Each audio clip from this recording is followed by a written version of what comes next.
اور اسلام آباد میں ہمارے بلتستان سے تعلق رکھتے ہیں بشارت اخنزادہ، وہ میرے فرسٹ انسپریشن تھے جو تائیکوانڈو میں نے پروفیشنلی سٹارٹ کی تھی، اس کو دیکھ کے کی تھی.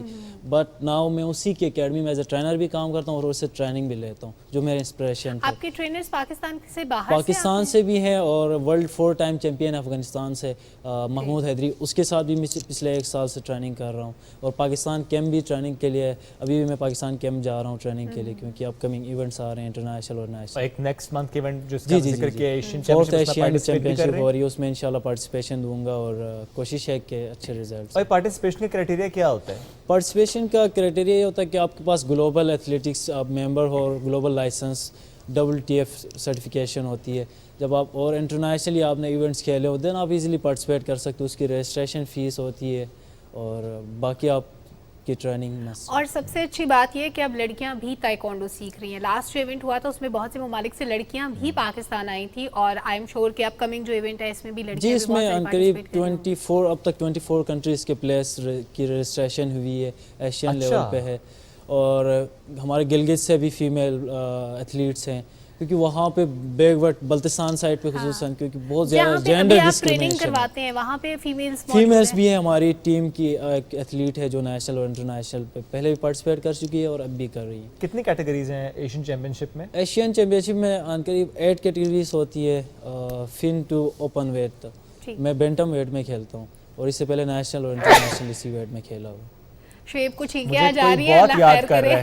کوئی یاد کر رہا ہے یا پھر وہ دانا خواستہ کوئی کسی بیماری کا پیش خیمہ بھی ہو سکتی ہے؟ چھینکیں، اللہ تعالیٰ آپ کو صحت دے، کیونکہ یہ دوسری چھینک ہے جو تیسری تو کل چھٹی سمجھو.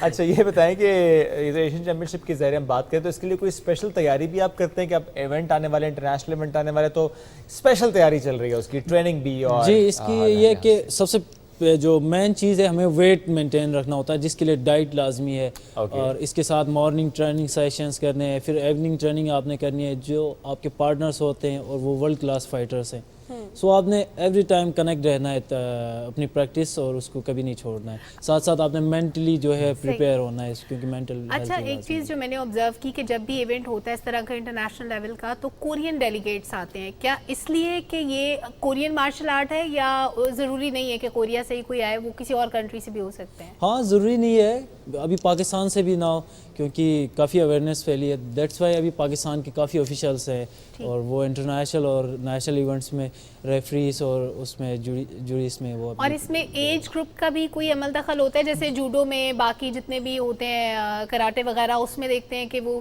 چھوٹی ایج کے بچوں کے لیے علیحدہ کچھ اہتمام ہوتا ہے. جی بالکل، اس میں جونیئر ویٹ کی الگ کیٹیگریز ہوتی ہے اور سینئر ویٹ کی. ایج کا بھی ہوتا ہے؟ یا انڈر 17 یا 17 سے آپ ایج بھی اور ویٹ بھی.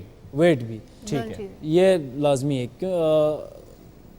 جونیئر ویٹ میں آپ نے 17 سے نیچے ہونا ہوتا ہے اور پھر سینئر اس کے بعد. اچھا نارمل جو ہم کراٹے جس کو کہتے ہیں اور یہ جو تائیکوانڈو ہوتا ہے، ان دونوں میں فرق کیا ہوتا ہے؟ ٹیکنیکس اور رولز کا فرق ہے میرے خیال سے. اس کے علاوہ مارشل آرٹس کے جتنے رولز یہ ہوتا ہے کہ تائیکوانڈو ہے لیٹسٹ گیم ہے، الیکٹرانک ویکینڈ سے الیکٹرانک گیم ہے. آپ سینسر پہ ہٹ کرتے ہو الیکٹرانک کے لیے، آپ وہاں آلریڈی پوائنٹ فکس ہوتے ہیں اور پوائنٹ گیم ہے. پوائنٹ سینسر یا الیکٹرانک سینسر ہوتا ہے وہ ہمیں چیسٹ گارڈ لگا ہوتا ہے. جی بالکل، وہیں پہ ہٹ کرنا ہے، آپ ہٹ کرتے ہو الیکٹرانکلی شو ہوتا ہے. اچھا کتنے چپس لگی ہوتی ہیں یہاں؟ آئی ڈونٹ ریمبر بٹ اتنا پتا ہے کہ الیکٹرانک ہوتا ہے اور ہیڈ گیئر ہوتا ہے. چپ کو ہٹ کیا تو آپ کو پوائنٹ ملے گا، ادروائز نہیں. یعنی دو چیزیں ہوں گی، ایک کیا میں چپ کو ہٹ کریں، دوسرا میں چپ کو بچانا ہے. ایسا ہی سم ٹائم ایسا کہ دونوں کی لگ جاتی ہے اور پھر یہ پوائنٹس برابر ہو جاتے ہیں. اچھا تو اس کا مطلب بہت ٹیکنیکل گیم ہو گئی. ٹیکنیکل گیم ہے، اننے وانی مارنا آپ نے. بالکل ایسا ہی ہے، آپ نے ٹیکنیکس کو فالو کرنا ہے. مینٹلی آپ جب تک تیار نہ ہو. اچھا یہ چپس تو سامنے لگی ہوتی ہے نا، اس میں پیروں کا بھی استعمال ہوتا ہے. پیروں سے کک کیسے ماریں گے تو وہ چپ کو ہٹ کرے گی؟ پیروں سے لازمی ہے کہ آپ نے اپنے سولز کو ہٹ نہیں کرنا ہے. آپ نے فرنٹ لائن سے بالکل یہاں سینسر لگا ہوتا ہے الیکٹرانک، آپ کی فٹ پہ بھی نا، آپ کی فٹ کا سینسر ٹچ ہوگا تو پوائنٹ ملے گا. ٹچ ہوگا، ادروائز نہیں. اگر آپ کی نی ٹچ ہوتی ہے تو یا آپ کا کے فٹ کے اپر سائڈ پہ ایک آپ کا سینسر ہے، وہ فٹ ہٹ سینسر پہ ہونا ٹچ ہوگا. آپ کی نی اگر ٹچ ہوتی ہے، اگر آپ ایلبو ٹچ ہوتی ہے آپ نے کیا تو پوائنٹ اس کو ملے گا. بالکل ایسا ہی. یہ یوں کر کے مارا آپ نے اپنے آپ کو کسی، اگر آپ غلط ہٹ کرتے ہو تو وہ کراس ہوتا ہے اور دین آپ کا پوائنٹ کٹتا ہے. ٹھیک ہو گیا. اچھا آپ نے بار بار ذکر کیا مینٹلی فٹ ہونے کا، کس لحاظ سے؟ اس میں کیا ایشو ہوتا ہے؟ آپ اسٹریس ہوتا ہے، کوئی اور ایلیمنٹ ہوتا ہے مائنڈ میں کہ آپ صحیح طرح سے پرفارم نہیں کر پاتے؟ بالکل، فرسٹ آف آل تو آپ نے پلیئر کو جج کرنا ہے کہ اس کی اسٹرینتھ کیا ہے، اس کی ویکنیس کیا ہے. یہ بلانگس کرتی ہے آپ کے مینٹل ہیلتھ پہ، آپ کتنا ریلیکس ہوتے ہو. اور ٹیکنیکس ہوتی ہیں، نوٹس ہوتے ہیں، بیسک نوٹس ہوتے ہیں، اگر آپ اس کو پک کرتے ہو دین آپ کھیل سکتے ہو. ادروائز آپ کے پاس ورائٹی ہو، ککس ہو، لیکن آپ کے پاس ٹیکنیک نہیں، آپ مینٹلی ایزی نہیں ہو تو you can never do fight. اور ٹیکنیک سیکھنے میں کتنا عرصہ لگتا ہے؟ ٹیکنیک سیکھنے میں یہ کوئی فکس ٹائم پیریڈ نہیں ہوتا. اسٹینڈرڈس ہوتے ہیں یا اسٹینڈرڈ ہوتے ہیں، اور تائیکوانڈو ایسا کہ ہر نئے سال ٹیکنیکس آتے ہیں. لائک میں نے آج نئے ٹیکنیک ایجاد کر لی، اس کے اگینسٹ پھر آئے گا. تو یہ ٹیکنیکس کون ایجاد کرتا ہے؟ پلیئرس ہی. پلیئرز میں سے کوئی بھی اس کو پھر رجسٹر کراتے ہیں؟ نہیں، وہ دیکھتے ہیں انٹرنیشنلی ایونٹس میں کھیلتے ہیں، اگر کہیں ویرائٹی نظر آئے گی دس از نیو دین ہر کوئی اس کو فالو کرتا ہے، دین اس کے اگینسٹ کوئی چیز لاتے ہیں. اس طرح یہ کنٹینیو ہوا. جب 90s کی بات کریں تو بہت ٹف تھی، وہاں پہ آپ کو ٹیکنیکس نظر نہیں آئیں گے، ایگریشن نظر آئے گا. ناؤ آپ نے ڈیفینس بھی، ٹیکنیک بھی، اٹیک بھی، اسٹریچ بھی، ساری چیزیں. تو کسی بھی فائٹ کے بعد پھر کتنے دن ریسٹ کرتے ہیں؟ نارملی اگر انجریز ہو تو ہم جب تک انجریز ریکور نہ ہو ریسٹ نہیں کرتے ہیں. انجری کس قسم کی ہوتی ہے؟ انجریز کامن انجریز ہوتی ہے، نی انجریز ہوتی ہے، نی مس پلیس ہوتی ہے، سم ٹائم اینکل کا جو ہے مڑنا، یہ بہت. اور وہ جو بہت چھوٹے چھوٹے سے بچے فائٹ کر رہے ہوتے ہیں ان کو زیادہ چوٹیں لگ جاتی ہیں؟ نہیں، فائٹرز کو لگتی ہیں، بچوں کو تو کیونکہ سیلف ڈیفینس تک کرتے ہیں تو ان کو اتنا ایشوز نہیں ہوتا. اچھا، جو ٹرینر ہوتے ہیں وہ آلریڈی اویئر ہوتے ہیں کہ بچوں کو کیا ٹریننگ کروانی ہے. تو اچھا، ایک چیز ہمارے ویورز کے نالج کے لیے بھی اور ہمارے نالج کے لیے بھی آف کورس بتا دیں کہ G1 کا سٹیٹس پاکستان کے پاس ہے، اس سے اوپر کتنے لیولز ہوتے ہیں اور یہ G1 کیا ہوتا ہے؟ G1 یہ آپ یوں سے انٹرنیشنل سٹینڈرڈ کا پہلا سٹیج ہے. اس کے بعد G2 ہوتا ہے، اس میں ہائی کوالٹی اور ورائٹی بڑے نام آتے ہیں، پلیئرز انٹرسٹنگ پلیئرز آتے ہیں. فیسیلیٹیشن کے حوالے سے جی ہائی کوالٹی کی بات کریں، کھیل ہائی کوالٹی یہ کہ پلیئرز کے حوالے سے پلیئرز انٹرسٹ شو کرتے ہیں. اب آپ G2 ہو تو دین پلیئرز انٹرسٹ شو کرتے ہیں، جو اچھے پلیئر جو ورلڈ لیول پہ جن کا نام ہے. G1 ہو تو لوکل اور جو نارمل پلیئرز ہیں وہ پارٹیسپیشن کرتے ہیں. لیکن ہم ایٹ لیسٹ G1 میں پہنچے اور ظاہر ہے آہستہ آہستہ اوپر جائیں گے. اب یہ 4th ایشین ہو رہا ہے، اس میں 25 کنٹریز اب تک رجسٹرڈ ہوئی ہیں. یہ G2 ہوگا؟ G2 ہوگا. G2 ہوگا، گریٹ.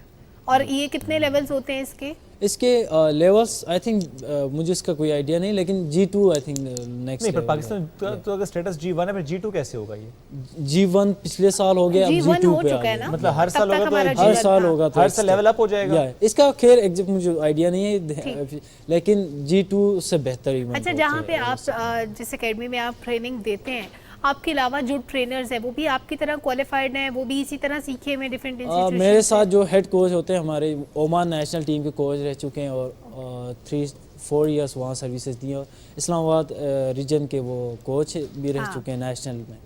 اور اس کے علاوہ سرٹیفائڈ فٹنس ٹرینر ہے، پچھلے 20 ایئرس سے وہ سروسز دے رہے ہیں. اوکے، اور آپ بھی مختلف سکولز کے ساتھ بھی ہیں، اکیڈمی کے ساتھ بھی ہیں؟ جی جی. اور اس کے علاوہ کیا مصروفیت؟ اسٹڈی بھی ہے ساتھ ساتھ. اچھا، مینیج ہو جاتا ہے ٹائم؟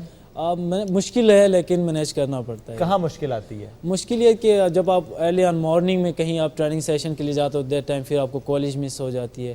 اور سم ٹائم ہوتا ہے کہ تائیکوانڈو آپ کو فل ٹائم مانگتی ہے. جب ابھی جو ایونٹ ہو رہا ہے اس میں میں تھوڑا ڈسٹرب ہوتا ہوں، مجھے آف لینا ہوتا ہے کالج سے. پھر کالج کی جو رزلٹ صحیح نہیں آئے تو پھر پیرنٹس اور بیک ورڈ، کیونکہ سوسائٹی ہے یہ چیز نہیں مانگتی ہے. وہ کہتے ہیں کہ اسٹڈی وہ آلریڈی ایک سینیریو ایسے سیٹ ہوا ہے کہ لوگ سمجھتے ہیں کہ اسٹڈی کے علاوہ اور کچھ نہیں. لیکن دونوں چیزیں دونوں چیزیں امپورٹنٹ ہے، کیونکہ اگر آپ ایجوکیٹڈ ہو تو مینٹلی آپ ریلیکس ہو کے پڑھیں گے نا. اچھا، سپورٹس کے حوالے سے ہم دیکھتے ہیں سرتاج کے مصر کے لوگ جو ہیں وہ بڑے وائبرنٹ ہیں. ہم فٹ بال میں بھی دیکھتے ہیں، وہ جیت رہے. لاسٹ جو پاکستان میں ایونٹ ہوا تھا اس میں آئی ریمبر کہ ایجپٹ نے ون کی تھی فائٹ. وہاں کے لوگوں کا جو ہائٹ، فزیک، جو باڈی اسٹرکچر ہے، کیا وہ بہت ہیلپ فل ہوتا ہے ان کے کسی بھی کھیل کو کھیلنے کے لیے، یا ٹریننگ ایگزیکٹلی؟ اگر آپ ہائی کوالٹی پلیئر نہیں ہو تو بڑا امپیکٹ کرتا ہے. آپ ہائٹ، اب میں جیسے مجھے خود بھی ایشوز ہوتے ہیں ہائٹ کے. نہیں، اگر آپ ٹیکنیکلی کلیئر ہو، آپ کا ہوم ورک کلیئر ہے، دین کوئی میٹر نہیں کرتا. اب جو میرے ساتھ ورلڈ چیمپئن ہے آپ دیکھیں گے اس کی ہائٹ 5'5" میرے خیال سے زیادہ سے زیادہ، مجھ سے بھی چھوٹے ہیں لیکن وہ ورلڈ چیمپئن ہے. سو ہائٹ میٹر نہیں کرتی. اگر آپ پرفیکٹ ہو تو ٹیکنیکلی کلیئر ہو تو دین. ایجپٹ کے پلیئرز ایسا کیا کرتے ہیں کہ وہ کھیل کے میدان میں مختلف کھیلوں کی جب ہم بات کرتے ہیں، چاہے وہ تائیکوانڈو کی بات ہو، فٹ بال کی بات ہو، کسی بھی چیز کی، تو وہ ہمیں زیادہ آگے نظر آتے ہیں بہت سی کنٹریز سے. یہ میرے خیال سے ایتھلیٹس کی کیئر نہیں ہوتی ہے. آپ کو انجریز ہو, ہمیں اگر انجریز ہوتی تو ہمیں 1 سال ریسٹ کرنا ہوتا ہے. اچھا ہمارے پاس فزیو نہیں ہوتا, ہماری ڈائٹ پلان دینا ہوا, کوئی ڈائٹیشین ہمارے پاس نہیں ہے. اس کے علاوہ ابھی پاکستان میں اسٹینڈرڈ سیٹ ہوا ہے, اولمپکس برونز میڈلسٹ ہے ایران سے. بہتر ہو رہی ہیں. جی جی, تو اب چیزیں بہت بہتر ہو رہی ہیں. آپ کو لگتا ہے کہ وہاں پہ جب بات ہم مصر کی کریں تو وہاں پہ وہ بہت پہلے سے ان کا مائنڈ سیٹ یا گراس روٹ لیول پہ کام بہت اچھا ہو رہا ہے. اگر انجری ہوئی ہے تو ایک اچھا فزیشین ان کے پاس ہے, ڈائٹیشین ان کے پاس ہے, ٹریننگ دین ایونٹس بہت زیادہ ہونا, تواتر سے ہونا, تاکہ آپ نئی نئی ٹیکنیک سیکھ سکیں. اور ہم ایجپٹ کے ساتھ کولیبریٹ بھی کر سکتے ہیں بہت سارے کھیلوں میں, بہت سی سپورٹس کو سیکھنے میں ہم ان سے اسسٹنس لے بھی سکتے ہیں, اور بہت سے سپورٹس میں ہم ان کو اسسٹ کر سکتے ہیں. Absolutely right. کوئی کسی چیز میں بہتر ہوگا, کوئی کسی اور چیز میں بہتر ہوگا. ہر شخص کا, ہر خطے کا پوٹینشیل ڈفرینٹ ہوتا ہے. ہم سب کو ایک دوسرے سے سیکھنے کی ضرورت ہوتی ہے. اب یہ جو ایشین چیمپئن شپ کی ہم نے بات اس سے پہلے کی, واٹس دا نیکسٹ, اس کے بعد کیا آ رہا ہے؟ اس کے بعد فی الحال تو کوئی آئیڈیا نہیں, لیکن انٹرنیشنل ٹورز ہوتے ہیں. آپ کسی انٹرنیشنل ٹور پہ ابھی تک نہیں گئے؟ جی نہیں, میرا جو بھی وہ پاکستان میں ہوا. جی جی, میرا پلانس ہے ابھی ایران میں اوپن ہو رہا ہے, کیونکہ میرے پاس اسپانسرز نہیں تھے. دیٹس وائی تائیکوانڈو کے لیے بھی اسپانسر لازمی ہے, کیونکہ فیڈرلی سپورٹ ہوتا ہے بٹ وہ ناکافی ہوتا ہے, اس لیے. But for the national event as well آپ کو اسپانسر چاہیے. نیشنل اور انٹرنیشنل دونوں میں ہمیں دونوں میں, کیونکہ آپ کے وہ جو چپس کا ذکر کر رہے ہیں, آپ کو ٹریننگ چاہیے, آپ کو ڈائٹ چاہیے, پھر چیزیں آپ نے یونیفارم اپنی کٹ ساری کلیئر. لیکن یہ اچھی بات ہے کہ ایٹ لیسٹ پاکستان میں اتنی فیسلٹیز ہیں کہ آپ انٹرنیشنل ٹورز پہ نہیں بھی گئے, پھر بھی آپ کے پاس اتنی کیپیسٹی ہے کہ آپ یہاں پہ لوگوں کو سکھا بھی رہے ہیں, خود بھی اس میں ایکسل کر رہے ہیں, رینکنگ بہتر کی اپنی, نیشنل ٹیم میں کھیل چکے ہیں. ابھی تو ظاہر ہے اوپن وہ کھیلتے ہیں, لیکن جو اوپن کھیلنے کی آپ نے بات کی کہ اس کے لیے آپ کو ایک انٹرنیشنل سرٹیفکیٹ ریکوائرڈ ہوتا ہے, تو اس کا طریقہ کار کیا ہوتا ہے؟ کوئی بھی تائیکوانڈو میں اگر آئے تو کس طریقے سے وہ سرٹیفکیٹ حاصل کرتے ہیں؟ جی, وہ ایسوسیشنز بنے ہوتے ہیں ریجن لیول پہ یا پروونشل لیول پہ, وہ وہاں سے کلیئرنس دیتے ہیں کہ یہ پلیئر ہمارا نیشنل لیول پہ کھیل چکا ہے, اور ناؤ ہی ہیو ریکوائرڈ. ایک بار نیشنل لیول پہ کھیل لیا then you are good to go for the international level. اس کے لیے بس پروسیس ہوتا ہے, آپ نے فیس پے کرنی ہوتی ہے. کتنی؟ زیادہ نہیں ہے, 10,000, اور سال میں ایک دفعہ اس کو رینیو کرانا ہوتا ہے. گلوبل جو 10,000 بڑے پیسے ہوتے ہیں, تھوڑے پیسے نہیں ہوتے, زیادہ نہیں.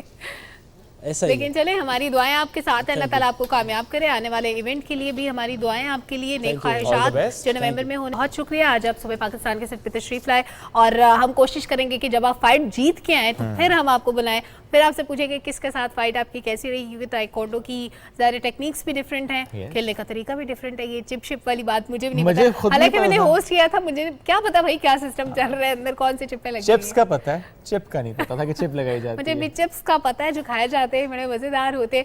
لیکن شیپ کتنا اچھا لگتا ہے کہ آپ کھیل رہے ہوں, کوئی چپس کھلا دے اور کوئی آپ کی فوٹو بھی بنا لے, تو چیزیں اچھی لگتی ہیں. اب ابھی اس اینگل میں پکچر آپ کیوں نا کہ جب آپ نے رکھ کے ایک مکہ فائٹ کرتے ہوئے, اور ویسے کوئی بھی کام کرتے ہوئے ہم کیا کرتے ہیں, ہم اپنے فرینڈ سرکل میں کسی نہ کسی کو ذمہ داری دے دیتے ہیں نا کہ بھئی تم نے میری فوٹو بنانی ہے. کچھ بہت اناڑی بھی نکلتے ہیں, بہت بری پکچرز بناتے ہیں. یہ میں نے آپ کو بالکل نہیں کہا, ویسے آپ اچھی پکچر بناتی ہیں نا. میں بہت اچھی پکچر بناتی ہوں.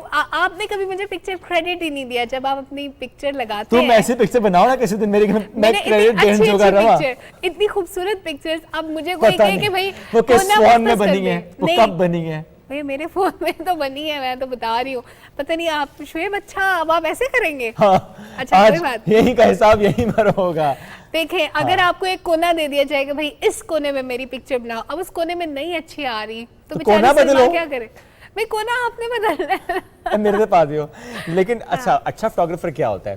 بھلے آپ کہیں کہ یہی کونا ہے, بھلے آپ کہیں کہ یہی چیز ہے, یہی وہ سین ہے, یہی وہ فن پارا ہے, یہی وہ اچھا فوٹوگرافر ہوتا ہے نا, وہ اینکر نہیں ہوتا نا. تو یہاں سیکھو. میں مجھے کوئی سکھائے گا تو سیکھوں گا, میں کوشش کروں گی میں اپنی اس ٹیکنیک پہ کام کروں. ٹھیک ہے, سکھانے کا کام کر لیتے ہیں. ایک ایسے شخص سے آپ کی ملاقات کراتے ہیں جو کہ واقعی ورلڈ وائڈ اب تو جانے جا رہے ہیں, بہت اچھا کام وہ کر رہے ہیں. چاہے پاکستان کے شمالی علاقہ جات ہو, چاہے پنجاب کی بات ہو, چاہے ثقافت ہو, چاہے رنگوں کی بات ہو, چاہے کلچر ہو, چاہے ٹریڈیشنز ہوں, چاہے ریلیجس ٹورزم کی بات ہو, وہ جس طریقے سے کلک کرتے ہیں نا, وہ پھر آپ کو کلک کر جاتا ہے. ایگزیکٹلی, میں بھی یہی کہہ رہی تھی کہ کچھ تصویریں ایسی ہوتی ہیں جو حقیقت کے اتنے قریب ہوتی ہیں کہ آپ کے دل میں اتر جاتی ہیں. دیکھیں, ایک ہی سینیریو ہوتا ہے, ایک ہی جگہ ہوتی ہے, اس کی پکچر اگر 4 لوگ بنائیں گے تو چاروں کا اینگل ڈیفرنٹ ہوگا. اس تصویر کے اندر جو چھپے ہوئے رنگ ہوتے ہیں ان کو نکھار کے لانا, اس تصویر کا اصل مقصد سامنے لانا, یا کسی بھی سینیریو کے اندر کس چیز پہ فوکس کرنا ہے وہ دکھانا, وہ بڑا امپورٹنٹ ہوتا ہے. اور جو شخص وہ چیزیں دکھاتا ہے, جو ہائی لائٹ کرتا ہے, وہ میرا خیال ہے کہ اس کی کنٹریبیوشن وہی ہوتی ہے کہ اگر اس نے پکچر بنائی ہے تو اس تصویر کا حق ادا کر دیا. اس وقت آپ ہم دکھا بھی رہے ہیں ساتھ یہ پکچرز دکھا رہے ہیں. اور یہ تصویریں ان کی خاص بات آپ کو شعیب پتہ ہے کیا ہے؟ گھوڑے ہیں اس میں. نہیں اس میں گھوڑے بھی ہیں بہت ساری چیزیں, لیکن یہ آکسفورڈ کی کلاس 4 اور 5 کی پبلش کی گئی بکس میں بھی یہ تصویریں آ چکی ہیں. نہایت خوبصورت تصاویر ہیں, کچھ حقیقی مناظر ہیں جن کو دکھایا گیا ہے ان تصویروں میں. پہاڑ ہیں, گھوڑا آپ نے کہا, یہ دیکھیں نلکے سے ایک خاتون پانی نکال رہی ہیں, گولف کھولتے گولف کھیلتے ہوئے پکچر تھی. یہ بڑی خوبصورت سینری. یہ دیکھیں جناب, یہ پانی کا ویو ہے. آپ کو کہنا چاہیے ہم تب مانیں گے نا آگے ہماری بھی 2-4 پکچرز ایسی اچھی سی ہوں. بس کیمرہ اس کے لیے بڑا ضروری ہے, ان کا ہونا. یہ دیکھیں یہ والی پکچر جو ہم دیکھ رہے ہیں نہایت خوبصورت. ہر تصویر اپنی اصل جو دلکشی ہے نا اس کے ساتھ نظر آ رہی ہے. اچھا اس میں جو میں چیز دیکھ رہا ہوں سلمہ کہ زیادہ انہوں نے کوشش کی ہے شام کا وقت, انہوں نے ایک ٹائم سیٹ کیا ہے سورج ڈھلنے کا وقت. اچھا سورج ڈھلنے کے ساتھ سے یہ دیکھیں یہ مجھے سن رائز کی لگ رہی ہے. سورج نکلنا, یا سورج ڈھلنے کا ہے ہونا, یا سورج کا طلوع ہونا, یہ وہ 2 ٹائم انہوں نے شاید چوز کیے ہیں. تو ان سے پوچھتے بھی ہیں. اور ان تصویروں میں وقت بہت خوبصورتی سے نظر آ رہا ہے. ایک بندہ جو دیکھ رہا ہے پکچر وہ آرام سے آئیڈینٹیفائی کر رہا ہے کہ یہاں پہ سورج نکل رہا ہے, یہاں پہ غروب ہو رہا ہے. بالکل ایسا ہی ہے. تو ہم جس شخص کی بات کر رہے ہیں اتنا اچھا کام لے کر آئے ہیں, حسن طلال نام ہے. آپ یہ دیکھیں ایک ولیج سے ان کا تعلق ہے, from village to the world ہم انہیں ضرور کہہ سکتے ہیں کہ یہ پہنچ چکے ہیں. حسن طلال ویلکم کرتے ہیں. السلام علیکم حسن, گڈ مارننگ, کیسے ہیں آپ؟ جی وعلیکم السلام سر, میں ٹھیک ہوں. تھوڑی سی آواز پلیز سنا بڑھا دیجیے گا. اچھا حسن, کچھ تصویریں ہم نے دیکھی ہیں, ظاہر کام آپ کا بہت ہی اچھا لگا آپ سے بات کر کے بھی. مختلف چینلز پہ ہم آپ کے انٹرویوز بھی دیکھ چکے ہیں. تھوڑا سا جاننا چاہتے ہیں کہ پروفیشنلی آپ نے اس کو سیکھا یعنی اس سے پہلے, یا کہ آپ کا اتنا ٹیلنٹ تھا اور بس کلک کرتے گئے اور سیکھتے گئے؟ نہیں سر, میں نے سیکھا نہیں ہے, نہ ہی کوئی کورس کیا. بس میں سیلف ٹاٹ فوٹوگرافر ہوں, اور سٹارٹ میں تو ایز اے ہابی کر رہا تھا, اور آہستہ آہستہ وہ اللہ کی طرف سے پروفیشنل ہوتا گیا. کتنے سال ہوئے حسن؟ سر مجھے تقریباً 5 سے 6 سال ہو گئے فوٹوگرافی کرتے ہوئے. اور جب آپ کو پتہ چلا کہ آپ کی بنائی گئی تصاویر آکسفورڈ کی کتابوں میں شائع ہو رہی ہیں تو کیسا لگا؟ بہت اچھا فیل ہوتا ہے جی. آکسفورڈ نے جب میرے سے کانٹیکٹ کیا کہ وہ اپنی بکس کے اندر میری پکچر لگانا چاہ رہے ہیں تو بہت اچھا لگا. بہت بڑی اچیومنٹ سمجھتا ہوں میں اس چیز کو کہ آنے والے اسٹوڈنٹس جو بچے ہیں. اچھا یہ جب آپ کی تصویریں پبلش ہو رہی تھی آپ سے باقاعدہ پرمیشن لی گئی, کتنی تصویریں ابھی تک چھپ چکی ہیں؟ جی پرمیشن لی گئی, پراپر کانٹریکٹ ہوا ہے میرا آکسفورڈ کے ساتھ, اور 13 پکچرز چھپ چکی ہیں جی. نائس. اس کے علاوہ کام آپ کا کہاں تک پہنچا ہے ورلڈ وائڈ؟ سر جو پاکستان کی ڈفرینٹ ایمبیسیز ہیں, جیسے فرینچ ایمبیسی ہے انہوں نے میرا ایگزیبیشن کیا ہے, یو کے ایمبیسی نے ایگزیبیشن کیا ہے, بلکہ یو کے کی جو ہماری ایمبیسی ہے وہاں پہ اس کے اندر جتنی بلڈنگ ڈیکوریشن کی گئی ہے وہ میری پکچر سے ہی کی گئی ہے. اس کے علاوہ اسپینش ایمبیسی نے 2 ایگزیبیشن کیے ہیں, فورن منسٹری نے ایگزیبیشن کیا ہے سر. اور مجھے یہ بتائیں حسن کہ آپ کا جو ایگریمنٹ ہوا ہے کیا اس میں یہ بھی شامل ہے کہ آپ آئندہ بھی آکسفورڈ کے لیے کچھ تصویریں بنا کے دیں گے؟ نہیں اس میں یہ نہیں ہے, لیکن جیسے ہی انہیں کوئی اور میرا کام اچھا لگے گا وہ دوبارہ انشاءاللہ لازمی ایڈ کریں گے. یعنی آپ کام کرتے چلے جاتے ہیں پھر کسی کو وہ اتنا بھا جاتا ہے پھر وہ کانٹیکٹ کرتا ہے کہ یہ ہمیں دے دیجئے؟ جی بالکل ایسے ہی ہے جی. جیسے اوورسیز پاکستانی ہیں وہ میرے سے پرنٹ آؤٹس بھی لیتے ہیں. جی کافی لوگ کہتے ہیں, تو میں جتنا ہیلپ کر سکتا ہوں ہر کسی کی لازمی ہیلپ کرتا ہوں جی. فی سبیل اللہ ہیلپ ہوتی ہے؟ جی بالکل فی سبیل اللہ ہیلپ ہوتی ہے. کیا بات ہے, چھا گئے. اچھا اب بتائیں کہ کون سے گیجٹس آپ یوز کرتے ہیں, کون سے لینز, اس لیے جانا چاہ رہا تھا کہ ہم سمجھ پائیں جتنی اچھی پکچرز ہیں اس کے پیچھے آپ کا ٹیلنٹ تو ہے بٹ اس میں ٹیکنالوجی کا کتنا اہم رول ہے؟ جی بالکل سر, ٹیکنالوجی بھی کافی ریکوائرڈ ہے. میں نائکن کا ایک کیمرہ یوز کر رہا ہوں, سونی کا بھی ایک کیمرہ یوز کرتا رہا ہوں, اور ڈفرینٹ پکچر ڈفرینٹ لینزز سے. جتنا بھی سر پروفیشنل کام ہوتا ہے ہر تصویر کا جو وائڈ اینگل ہوتی ہیں وہ الگ لینزز سے بنتی ہیں, تو تھوڑی سی زوم پکچرز ہوتی ہیں ان کے لیے ٹیلی لینز ریکوائرڈ ہوتے ہیں. اچھا, اور کوئی خاص وقت چنتے ہیں آپ کہ آپ نے فوٹوگرافی اس سلاٹ میں کرنی, بیکاز بہت سی پکچرز ہم نے آپ کی دیکھیں جو کہ یا تو سورج طلوع ہونے کے وقت کی ہیں یا غروب کے وقت کی ہیں؟ بالکل سر, میرا فیوریٹ ٹائم ہے جب سن رائز ہو رہا ہو یا سن سیٹ ہو رہا ہو. ایک تو تب لائٹ بہت پیاری گولڈن لائٹ ہوتی ہے, وارم لائٹ ہوتی ہے, اور مجھے وہ 2 وقت پسند بھی ہیں. فوٹوگرافی میں میں نے میکسیمم کوشش کی ہے کہ ان 2 ٹائمز کے اندر ہی میں تصویریں بناؤں.